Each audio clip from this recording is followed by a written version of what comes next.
Would you start out by telling me about yourself and why you want to be on the school board?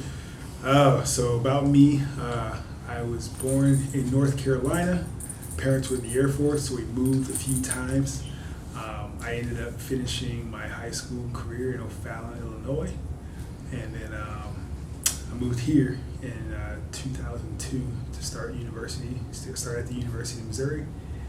Graduated there in 2007 with a math degree. I started working here at Shelter shortly afterwards. Been here pretty much ever since. I did leave Shelter for a year to go work in the Border Patrol, but subsequently came back in the same year. I moved a couple times with Shelter. So I lived in Kansas City, Colorado, Topeka. And so yeah, got my wife. Her and I have been married now for about 4 years. She's a teacher over at Ridgeway Elementary. Between us, we've got 3 great kids. I got a daughter that's 5. Her mom lives in Texas, so that's where she'll go to school. And then we've got 2 boys who are 3 and 2 who ended up going to school here in Columbia. Where I'm running, I did Leadership Columbia last year, and up to that point, I believed that certain schools were better than others, just based off how I was socialized just being here in Columbia. Getting actually exposed to the schools through Leadership Columbia on Education Day, I found out differently. I found out that all schools are great, and so that happened, and then simultaneously I did some NCCJ facilitated training where I could learn more about myself. And so between those 2 things, I knew better about the schools, I knew better about myself, and the kind of the biases that I carry, and the privilege and the agency that I have, and how I can be a better steward of those things. And so I just, the seed was planted during Leadership Columbia. Somebody asked me, Jonathan Sessions actually asked me, had I ever considered running for school board? There was a connection at that time because Brian Jones, who used to work here, was on the ballot. And so that's kind of how the conversation started, and it really hadn't crossed my mind. I knew I wanted to serve, I just didn't know what capacity. And so the idea grew from there. And so, when I started the campaign, it was really broad. I wanted to give back. I wanted to give back to a community that's given to me instead of give more than I take. And I was aware of some of the opportunities for improvement. Since then, I've just become more aware, and I've just become more passionate for doing this.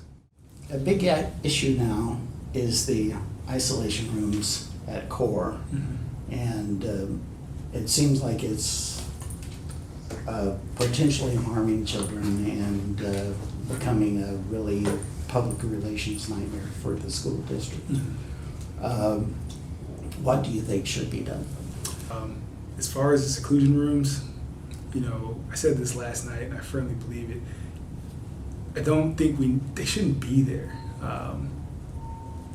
If they're supposed to be there, if we're supposed to have seclusion and isolation rooms, why don't we have them in all of our buildings in the district? And if they're supposed to be there, and if they were supposed to be there as they were originally constructed, then why were the doors removed?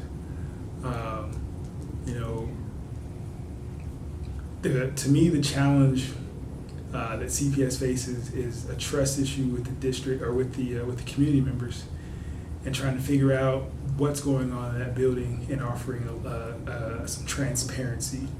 At the end of the day, I'm not as confident that Catapult is focused on getting children back into the classroom. I believe that our 6 through 12 program on the CPS side is committed to getting children back into the classroom, using CORE for what it's intended for. We have a kid who has had some challenges learning in a regular educational setting. Let's put them in a setting where they can succeed. Get them to a position where we can get them back to their home schools. And I think that's what the current administration is focused on there now, which I think is fantastic.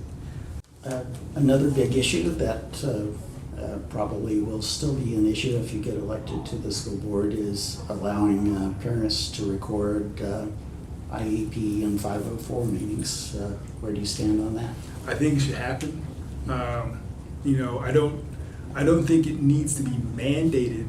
Like, I don't think, as you sit down for IEP meetings, you say, okay, here's the recorder, we're going to record them. I think parents should have the choice. And from what I understand, I believe there's a policy that allows it if we need to meet an accommodation on behalf of the parent.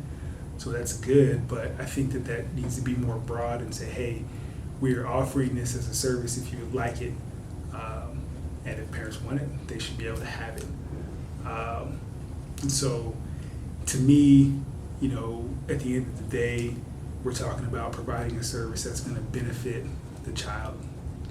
And if our children are very, very young, elementary age, and they rely on their parents to help them understand what's in their IEP, what's in their 504 plans, I can only imagine what it's like being a parent, having to have to remember all that, understand all the terminology that they may not be familiar with. So to me, it feels like it's an opportunity that helps and benefits the child. I understand, I kind of understand how a recording changes, recording device changes, the scenarios changes, the setting. But to me, I feel like it's more beneficial to the child to have that if the child and the parent feels like it's necessary. Last year, during the collective bargaining, it seems like the school board was taking an anti-union stance. And believe me, I'm asking this of the incumbent school board members. The school board's negotiating team threatened to end its recognition of the teachers' union. How do you see, if you're elected, your relationship with the teachers' union? I'm in support of it. Here's my understanding of the development of how we got to the teachers being represented by a union. For many years, I don't know the exact number, the board was making decisions on behalf of the teachers. Eventually, the teachers reached a point where they felt like it'd be better if they could have a unionized representation to help better make sure that they had what they needed as far as working conditions. And so here we are with the union. And if the union is collectively speaking on behalf of the teachers and they're able to work to be able to make sure that they have what they need, I'm in support of that. I'm in support of open dialogue, pre, post, and during bargaining sessions. I believe that, at the end of the day, we're building relationships.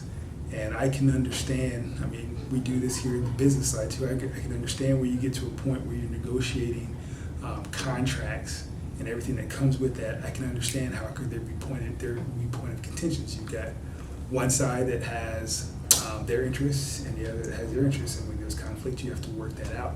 I think it's only beneficial to have relationships, so when you get to those points of conflict, they're not as contentious because you've got that relationship, you've got that rapport.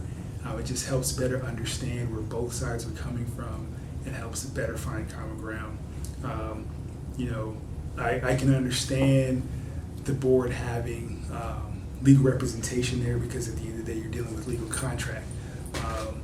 I don't know that I'm in as big a favor of, not being present as far as board representation in the bargaining contracts and when that comes up. I think we could have conversations, listen to both sides, and then have legal review whatever legal needs to review.